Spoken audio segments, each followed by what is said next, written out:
இந்த வீடியோல AWS அக்கௌண்ட்டை எப்படி ஸ்டெப் பை ஸ்டெப்பா கிரியேட் பண்ணலாம் அப்படின்றத பார்க்கலாம். Let's start. ஸோ நம்ம இப்போ நெக்ஸ்ட் என்ன பார்க்க போகிறோம் அப்படின்னா, how to create and EC2 instance. ஒரு EC2 இன்ஸ்டன்ஸை எப்படி கிரியேட் பண்ணுறது அப்படின்னு பார்க்க போகிறோம். ஸோ EC2 இன்ஸ்டன்ஸ் அப்படின்றது ஒரு விர்ச்சுவல் சர்வர்.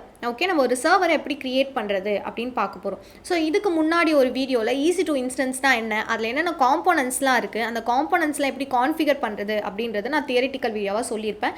ஸோ இப்போ அதை அப்படியே நம்ம என்ன பண்ண போகிறோம் அப்படின்னா ப்ராக்டிக்கலாக வந்து பண்ண போகிறோம். ஓகே, ஸோ அதை பண்ணுறதுக்கு ஃபர்ஸ்ட் நம்ம வந்து AWS அக்கௌண்ட்டை வந்து லாகின் பண்ணிக்கணும். ஜஸ்ட் AWS அக்கௌண்ட்டை லாகின் பண்ணுறதுக்கு AWS மேனேஜ்மெண்ட் கன்சோல் அப்படின்னு கொடுத்து சைன்இன் பண்ணிக்கோங்க. ஸோ நம்ம வந்து ரூட் யூஸராக தான் சைன்இன் பண்ண போகிறோம். So root user, mail ID, password. Okay,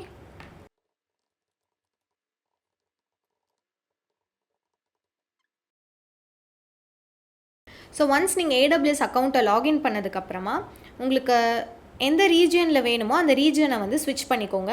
இப்போ நான் வந்து நார்த்தன் வெர்ஜீனியா ரீஜியனில் எப்படி ஒரு சர்வரை க்ரியேட் பண்ணுறது அப்படின்றது சொல்ல போகிறேன். ரீஜன் வந்து உங்களோட நீட்க்கு ஏற்ற மாதிரி நீங்கள் எங்கே இருக்கீங்களோ அதுக்கேற்ற மாதிரி நீங்கள் ரீஜனை வந்து ஸ்விட்ச் பண்ணி ஒர்க் பண்ணிக்கலாம். ஓகே, ஸ்பெசிஃபிக் இந்த ரீஜன் தான் கொடுக்கணும் அப்படின்னு அவசியம் இல்லை. ஸோ இதில் இந்த சர்ச் பாரில் ஃபர்ஸ்ட் நம்ம இப்போது EC2 இன்ஸ்டன்ஸ் க்ரியேட் பண்ணுறதுனால EC2 அப்படின்னு டைப் பண்ணிங்கன்னா உங்களுக்கு அந்த சர்வீஸ் காட்டும். ஸோ EC2 அப்படின்றது விர்ச்சுவல் சர்வர் இன் த க்ளவுட். ஓகே, ஸோ இப்போ ஜஸ்ட் இதை கிளிக் பண்ணி ஓப்பன் பண்ணிவிட்டு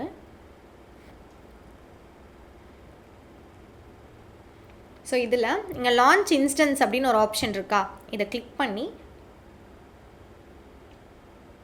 இப்போ நம்ம இன்ஸ்டன்ஸை க்ரியேட் பண்ண போகிறோம். ஓகே, ஸோ ஃபர்ஸ்ட் வந்து ஒரு டேக், இது வந்து நீங்கள் க்ரியேட் பண்ண போகிற இன்ஸ்டன்ஸ்க்கு ஒரு ரெஃபரன்ஸ் நேமாக இருக்க போது, அதனால் இதில் வந்து நான் என்ன கொடுத்துக்கிறேன், வெப் சர்வர் அப்படின்னு கொடுத்துக்கிறேன். Okay, so application and OS. So இந்த AMI இமேஜ் அப்படின்றது உங்களோட சர்வருக்கு உங்களுக்கு எந்த OS வேணுமோ அந்த OSஐ நீங்கள் சூஸ் பண்ணிக்க போகிறீங்க.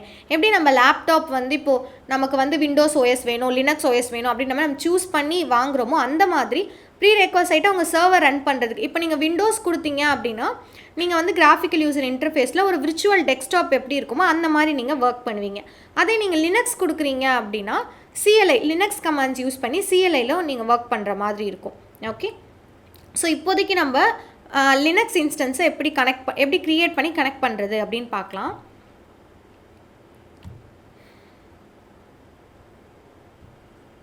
ஸோ இப்போ லினக்ஸில் வந்து நான் என்ன எடுத்துக்க போகிறேன் அப்படின்னா கர்னல் வெர்ஷனை நம்ம சூஸ் பண்ணிக்க போகிறோம். ஸோ இதுலேயுமே நமக்கு வந்து ஃப்ரீ டயர் எலிஜிபிள் இருக்குது.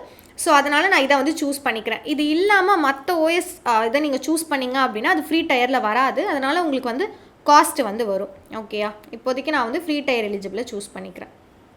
ஸோ இதில் இன்ஸ்டன்ஸ் டைப், ஸோ இந்த இன்ஸ்டன்ஸ் டைப்பில் நம்ம என்ன கொடுத்துக்க போகிறோம் அப்படின்னா T2.micro எடுத்துக்க போகிறோம். இதில் நமக்கு 1 CPU 1 GB மெமரி வந்து கொடுக்க போகிறாங்க. ஸோ இதுவுமே எனக்கு வந்து ஃப்ரீ டயர் எலிஜிபிள் தான். இது இல்லாமல் வேறு உங்களுக்கு இன்ஸ்டன்ஸ் டைப் வேணும் அப்படின்னா அதை வந்து நீங்கள் சூஸ் பண்ணிக்கலாம். உங்களுக்கு என்ன வேணுமோ அதை வந்து நீங்கள் சூஸ் பண்ணிக்கலாம். ஓகேவா, ஸோ இதை கொடுத்துட்டு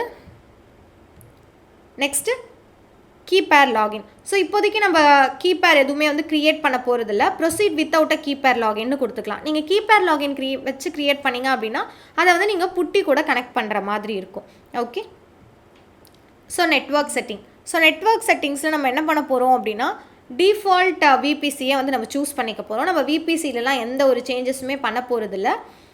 ஸோ இது ஜஸ்ட் எடிட் மட்டும் கொடுத்து நம்ம செக்யூரிட்டி குரூப், நம்மளோட நெட்வொர்க்குக்கு நம்ம செக்யூரிட்டி குரூப் மட்டும் கான்ஃபிகர் பண்ண போகிறோம்.